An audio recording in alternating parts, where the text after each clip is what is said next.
Good morning, praise the Lord. ઈશ્વરનો આભાર માનતા આવો આજનું વચન જોઈએ અને દિવસની શરૂઆત પ્રભુના વચનથી કરીએ. દ્વેષી માણસ પોતાના હોઠોથી છળ કરે છે, પણ પોતાના અંતરમાં તે કપટ ભરી રાખે છે. જ્યારે તે મીઠું મીઠું બોલે ત્યારે તેના પર ભરોસો ન રાખ, કેમ કે તેના અંતઃકરણમાં 7 ગણો કંટાળો આવે એવો મનસૂબો છે. નીતિવચનોનું પુસ્તક તેનો 26મો અધ્યાય અને તેની 24મી અને 25મી કલમ. આજનો વિચાર: ખ્રિસ્તમાં અતિ પ્રિયવાલા મિત્રો, પ્રભુ ઈસુ ખ્રિસ્તના તારણ સાધક નામમાં આપ સર્વને સવારની પ્રેમભરી સલામ. ગઈકાલના જ વચનને રિપીટ કરતા તેની સાથે સંલગ્ન કેટલીક બાબતો અને વચનોને જોવા પ્રયાસ કરીએ. માણસ જ્યારે સ્વાદિષ્ટ કોળિયા જેવા શબ્દો જે સીધા પેટના અભ્યંતરમાં ઉતરી જાય એને કાનમાં નાખે અને પટામણા હોઠથી કાલા ઘેલા શબ્દો દ્વારા પ્રશંસા કરે, મીઠું મીઠું બોલે, સાવધાન! શું દેવે તમને ખરેખર એવું કહ્યું છે? આપણે કેટલાક વચનો બહુ ટૂંકમાં અને આખા વચનો નહીં પણ સંક્ષિપ્તમાં હું તમને બતાવવા માટે પ્રયાસ કરીશ કે એની શરૂઆત ક્યાંથી થઈ. અને આખા પવિત્ર શાસ્ત્ર બાઇબલમાં આવું ઘણું બધું છે, પણ બહુ થોડું તમને બતાવવા માટે પ્રયાસ કરીશ. શરૂઆતમાં ઉત્પત્તિના પુસ્તકમાં સર્પ, જે ધૂર્ત સર્પ છે, એણે શરૂઆત કરી. શું દેવે તમને ખરેખર એવું કહ્યું છે? તમે નહીં જ મરશો. આપણે ખેતરમાં જઈએ, કાઈને હાબેલને કહ્યું. ના, નીતિવચનોના પુસ્તકમાંથી પણ થોડુંક બતાવું તો પહેલા અધ્યાયમાં આવી ઘણી બધી બાબતો, લોભામણી, પટામણી, છેતરામણી તમે જોઈ શકશો. અમારી સાથે ચાલ, પહેલા અધ્યાયની 11મી કલમનો ભાગ. આપણે લૂંટથી આપણા ઘરો ભરીશું, આપણે સહિયારી થેલી રાખીશું. વચન કહે છે, પહેલા અધ્યાયની 10મી કલમ, મારા દીકરા, જો પાપીઓ તને લલચાવે તો તું તેમનો માનતો નહીં. નવા કરારમાં પણ આપણે જોઈએ તો એ પટામણા હોઠ, લોભામણી વાતો છે. કેટલીક બતાવવા માટે પ્રયાસ કરીશ.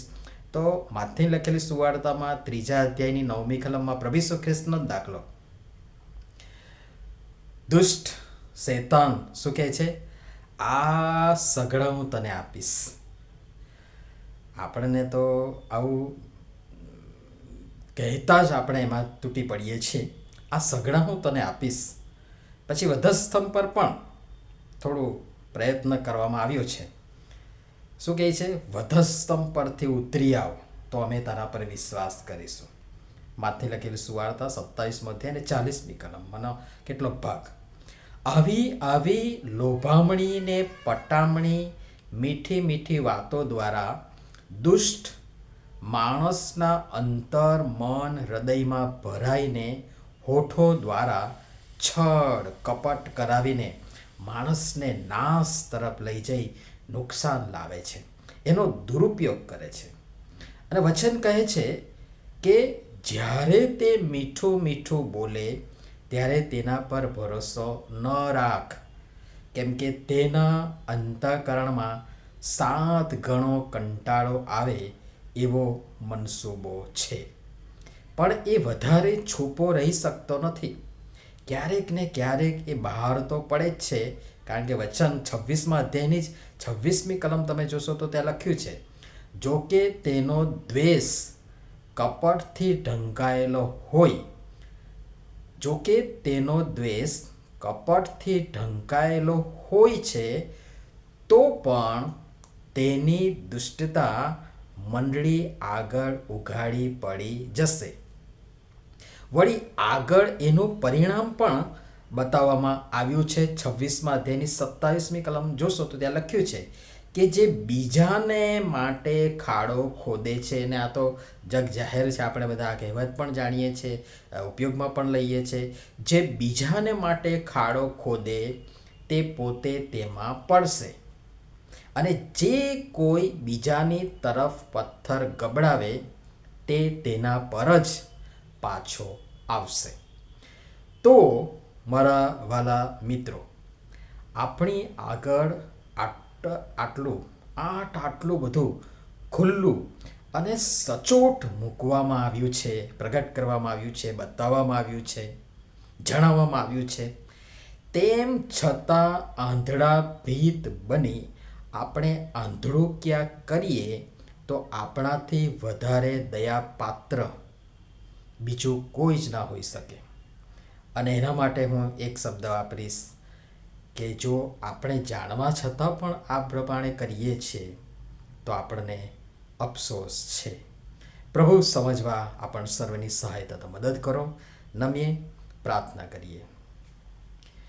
પ્રેમાળ, મહાન અને ગૌરવી અમારા ઈશ્વર પિતા, દ્વેષ ભાવની પીડા અમને માણસોને બીજા માણસનું અહિત કરવા દોરે છે, જેમાં સરવાળે અમને પોતાને પણ એટલું જ નુકસાન છે.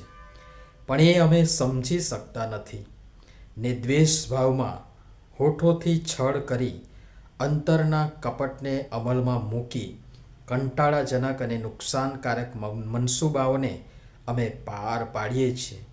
કૃપા કરી અમને એ માટે ક્ષમા કરો અને અમને બીજાનું હિત, ભલું, સારું ઈચ્છવા અને કરવાવાળું મન તથા હૃદય કૃપા કરીને અમને આપો.